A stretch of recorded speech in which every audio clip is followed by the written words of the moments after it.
Hey guys, this is Gene Jensen with BassResource.com. Today I want to run around the lake and I want to show you guys the method that I use to locate bass. Now this is my method. There are a lot of different people do it a lot of different ways, but this is how I do it. I want to show you how I look for bait fish and how I look for cover and structure and things like that before I even throw a line in the water, then how I go and I actually search for the bass and try to get bites or try to get things to happen. So let me just run around the lake and show this to you. Let's see how it turns out. All right, I just ran about 5 miles and I pulled up into this pocket, and you know, the watercolor's a little bit different. I noticed that and things like that. But the thing is, you motor around, you start looking for bait fish. And as you can see on the fish finder, you know, there's nothing. I mean, there is no bait fish in this area. So you've got to fight the urge to stop and fish that beautiful tree that's leaning over in the water, and you know, all that nice grass and things like that. Yeah, there may be a couple of fish there, but there's not going to be enough, and they're not, you know, they're just, you know, to me, they're just not going to be active. So I'm going to get out of here and I'm going to go and head up into another creek and see if I can't find some more fish. Just fight that urge to stop and fish when there is no bait fish in the area, okay? And like I said, I'm just looking for life. There's no ticking on the water. There's no birds feeding on the bank. There's no seagulls diving, you know, kind of stuff like that. Anyway, I'm gonna keep moving, see if I can find something. All right, so I came into a long creek, and it's about a 2.5, 3 mile long creek. And I idled all the way through this creek, and it was a wasteland. And I just couldn't find them. I was getting discouraged, getting ready to turn around. I said, well, let's go all the way to the back and take a look and see what's going on. So, you know, that's basically what I did. And as I got all the way to the back of this creek, now it's springtime. This is where they should be. But I started seeing a lot more life and a lot more life and a lot more life. And as you can see, there's not much, but, you know, here's some fish here.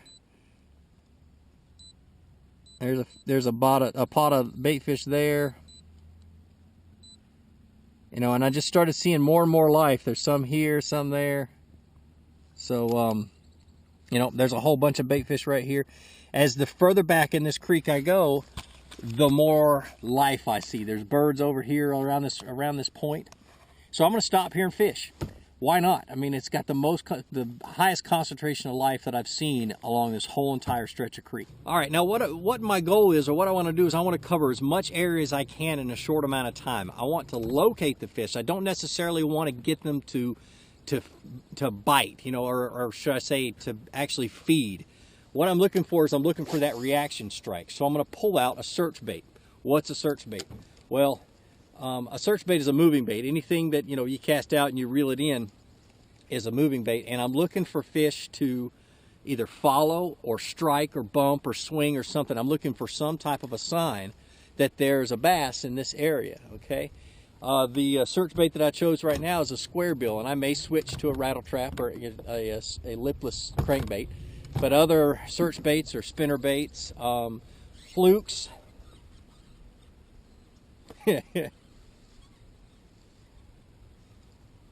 Or square bills.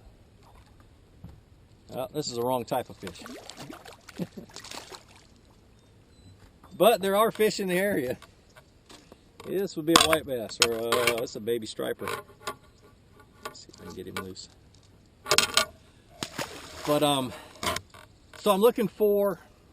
I'm just going to run the bank, and I'm not necessarily just going to wind it out or throw it out and wind it in. I want, like I said, I want a reaction strike. So I'm going to do an erratic retrieve, even with a rattle trap. I'm going to try different things.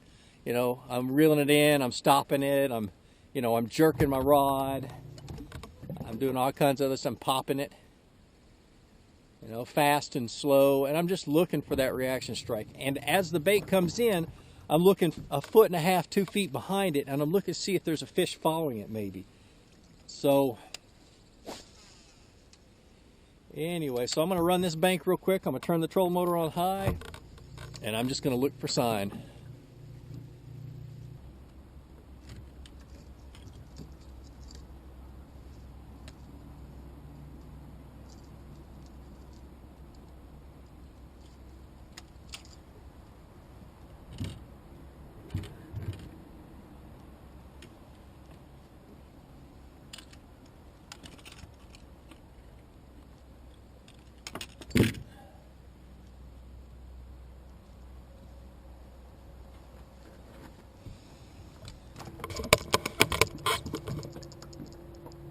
All right, well, let's drop that down. There's there. Well, the last area didn't work out so good. I kept catching the wrong species of bass. There was a bunch of white bass and well, hybrids and striped bass in the back of that creek. So I pulled out and I went and found some dirtier water. This is quite a bit dirtier. I think the visibility on at that last place was about 3.5 feet, 4 feet. Here I've got about 12 inches. So I think I can get away with being a little bit more aggressive, jerking a loud rattle trap around. And I'm going to focus on these points and pockets, little places where the bass will get into to ambush bait fish. You know, they'll stay out from the pockets, the bait fish move into the grass, and they go into the grass and they feed. Points, they sit up on the points and they wait for, they just wait for the bait fish to swim by. And they, you know, when the bait fish are down at depth, you know, they have to swim up and over top of these points a lot of times, and it puts them close to the bottom, and that's where the bass, you know, the bass don't like to suspend too much when they're feeding. They like to be associated to something. So I'm going to run this bank and spend a little bit more attention on the points. But another thing to remember, or to realize, you know, when you're fishing this color water, you got 12 inches of visibility. You're not going to be able to see the bass following the bait. So that's something that I really stopped looking for. I'm looking for a swirl behind it maybe if I'm fishing it shallow, but this one, you know, I'm going to try to run this one about 2.5, 3, 4 feet deep. Let's see what happens. But I'm still running fast.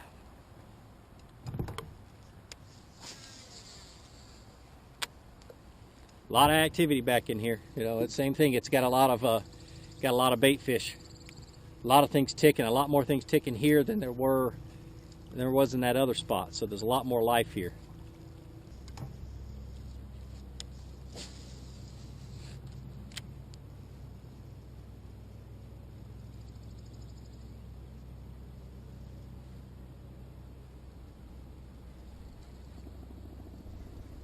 There's a fish. Not a bad one. All right, so I got bit.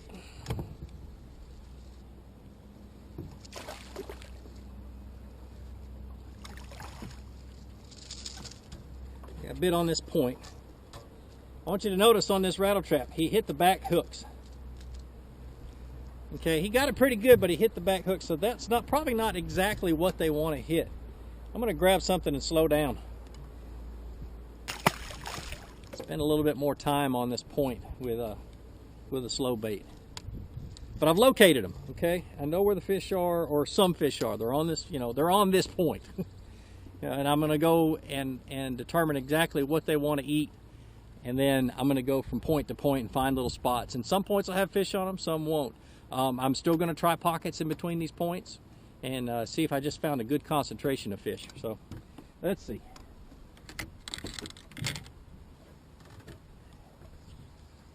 All right, what I got here is I just picked up a jig head. This is a creeper jig head by a Greenfish Tackle. It's a dragging jig head. So we've got a Rage Craw. I want to say that's Falcon Craw color, but it's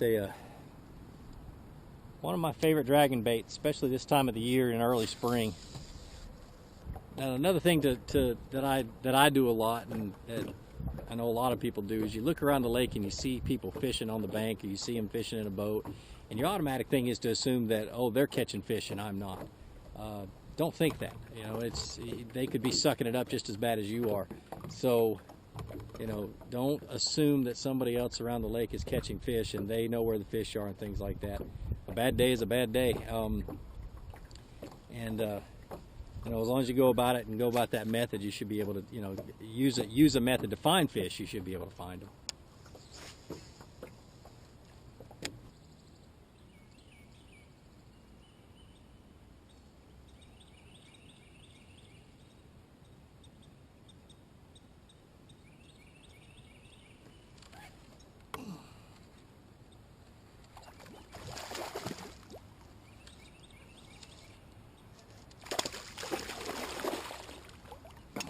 Yeah.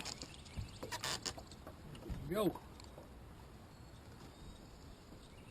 That's what I'm talking about. Searching and finding fish, man, it's what it's all about. If you can't find the fish, you can't catch them. It's a nice little 3.5 pounder, maybe 4. He's pretty thick. They're getting ready to spawn. But you know, like I said, you know, you just got to find them. If you're not in the fish, you're not going to catch them. So find the bait fish. And let this go. Find the bait fish. Find the food that they eat, and you will find the fish. You will find them active. You'll find them feeding. Search for them. Go up and down the bank. Look for sign. Look for a fish following, and so on and so forth. It's all a method. It's my method. It's not everybody's method. There's going to be a lot of people that say, well, I do it differently. That's fine. This is my way. That's what works for me. But like I always say, visit bassresource.com for the answer to all your questions about bass fishing. Subscribe to my YouTube channel. Check out my new one. And have a great day. And there's 3. 3 of my favorite things about a lipless crankbait.